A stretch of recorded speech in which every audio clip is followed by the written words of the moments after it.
महिन्यातील पहिला सण म्हणजे नागपंचमी सणाच्या तुम्हा सर्वांना खूप खूप शुभेच्छा। आता वारुळात म्हणजे गावाकडे असतं वारूळ, पण इथं नसल्यामुळे मी घरीच हे वारूळ बनवलेलं आहे मातीपासून आणि त्याचीच मी आज पूजा केलेली आहे। तर ह्या नागपंचमी सणाची पूजा अशा रीतीने म्हणजे मी लहानपणापासून पाहिली आहे, मी तशी केलेली आहे।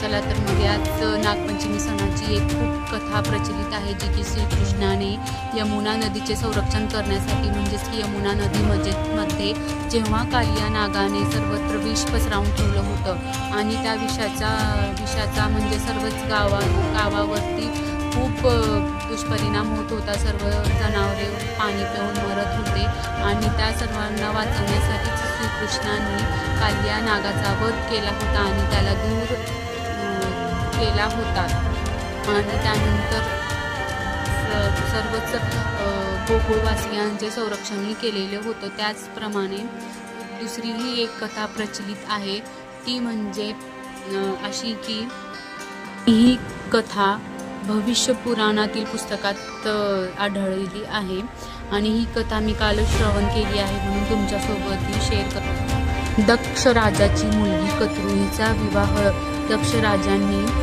महर्षी कश्यप यांच्याशी केला आणि कत्रू माता ही खूप मनोभावे महर्षी कश्यप यांची सेवा करत असे। त्याच सेवेला प्रसन्न होऊन महर्षींनी कत्रू मातेला एक वरदान मागण्यास सांगितला। त्यांनी कत्रू मातेने एक वरदान मागितला की मला 1000 नागांची आई बनायचं आहे आणि महर्षींनी त्यांना तथास्तु असं म्हणून वरदानही दिलं। त्यानंतर त्या 1000 नागांची माता बनल्या।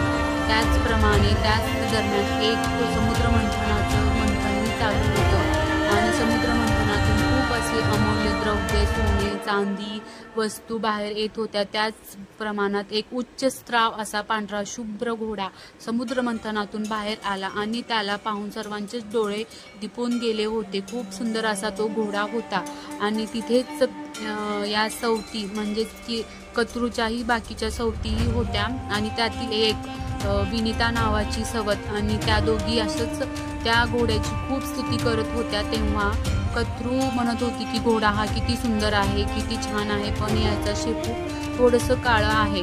त्यावर सविता म्हणाली की तसं अजिबात नाही, त्या घोड्याचे शेपूट काळे नाही, असं दोघींचा वाद चालू होता आणि त्याच दरम्यान मग दोघींनी शर्यत लावली की जर त्या घोड्याचे केस काळे निघाले तर तू माझी आयुष्यभर सेवा करायची आणि जर नाही निघाले तर वनिताची सेवा कत्रू करेल, असं त्यांची पैज लागली। पण या दरम्यान कत्रू मातेला म्हणजेच की नाग मातेला पैज जिंकायचीच होती, त्यामुळे तिनं कपट करायचं ठरवलं आणि तिच्या 1000 नागपुत्रांना ती बोलावून घेतलं आणि तिने म्हटली की हे नागपुत्रांनो, तुम्ही ना एकदम सूक्ष्म असा केसासारखा रूप घ्या आणि त्या घोड्याच्या शेपटीला जाऊन चिटकून बसा, म्हणजे त्या घोड्याचं जो कलर केसांचा जो कलर आहे तो काळा होईल आणि मी पैज जिंकेल। त्यावर नागपुत्र म्हणाले की आम्ही हे असं नाही करणार, हे सर्व अधर्म आहे, चुकीचं आहे, आम्ही नाही करणार। त्यावर नागमाता कत्रू खूप रागावली आणि तिने त्या नागपुत्रांना श्राप दिला की तुमचा खूप काळानंतर जेव्हा पांडव वंशात जयाजज नावाचा राजपुत्र जन्माला येईल आणि तो नागवंशाचा नाश करण्यासाठी एक महायज्ञ करेल, त्या यज्ञामध्ये तुम्हा सर्वांचा नाश होईल, असं तिने श्राप दिला।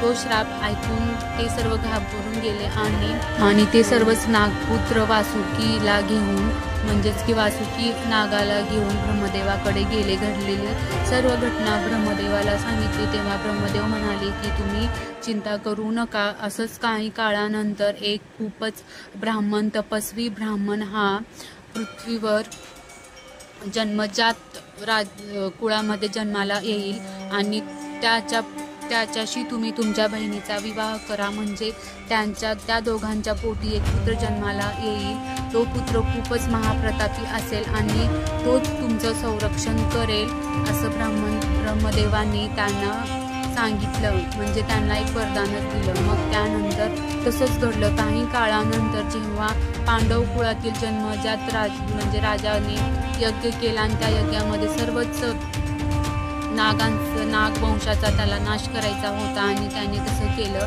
पण त्याच दरम्यान जो महाप्रतापी राजपुत्र जो होता त्याने हे सर्व निसर्गाच्या विरोधात आहे असं म्हणून ते यज्ञ थांबवलं आणि त्या यज्ञात त्याने खूप सारं दूध ओतून जळणाऱ्या नागांना शांत केलं आणि तिथून नागांना एक नवीनच जीवन मिळालं आणि त्यांचं संरक्षण झालं. म्हणजेच नागकुळाचं संरक्षण त्या राजांनी केल्यापासून आणि तो दिवस पण नागपंचमीचा होता.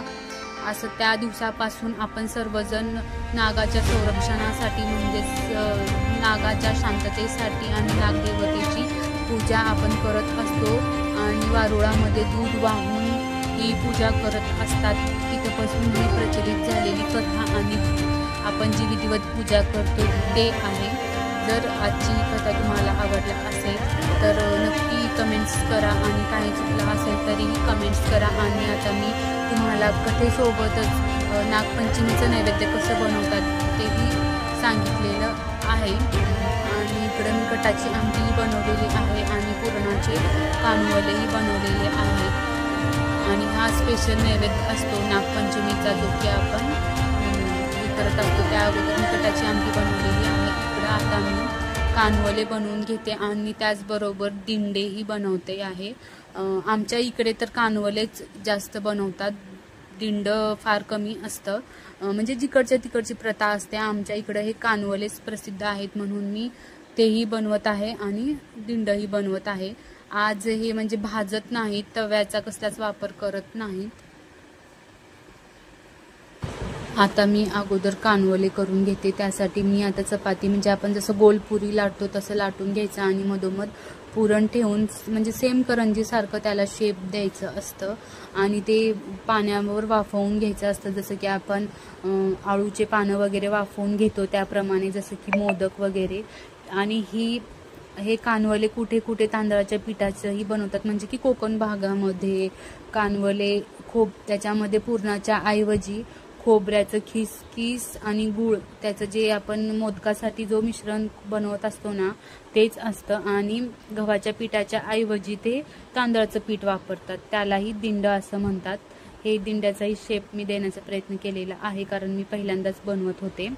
आणि याला थोडंसं तेल लावून आपण वाफवण्यासाठी ठेवलेलं आहे. इकडं 10 ते 15 मिनिटांमध्ये वाफवतात आणि खूप नरम आणि खूप छान हे होतात कानवले. वर्षातनं एकदा पारंपरिक पद्धतीने सर्व काही केलं पाहिजे. त्याचबरोबर आमच्या इकडं आज तांदळाचा भात अजिबात खात नाहीत म्हणून इथं शेवायाचा भात मी बनवलेला आहे आणि याचंच नैवेद्य दाखवतात.